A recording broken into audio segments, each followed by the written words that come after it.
Hello everyone, yes, welcome to next Femite video tutorial. And now guys, for this episode I'm going to show you how to actually change your booting device option or boot option for this HP laptop.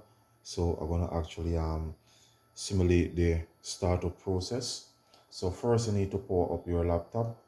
Once it is being powered up, continue pressing down on the escape key and it will bring you to the screen. Now there are several options here. Now you want to choose one that says something about boot device.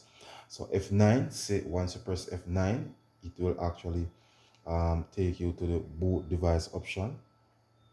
So just locate F9 on the keyboard, right? So I would have just pressed F9. So as you can see, it's actually say boot manager. So once you're on the screen, then you will actually now have to choose, or you will be able to choose your booting device. So once again guys, if you're new to my YouTube channel, please remember to click on the subscription button. Of course, leave your comments in the comment section of the video and share the video.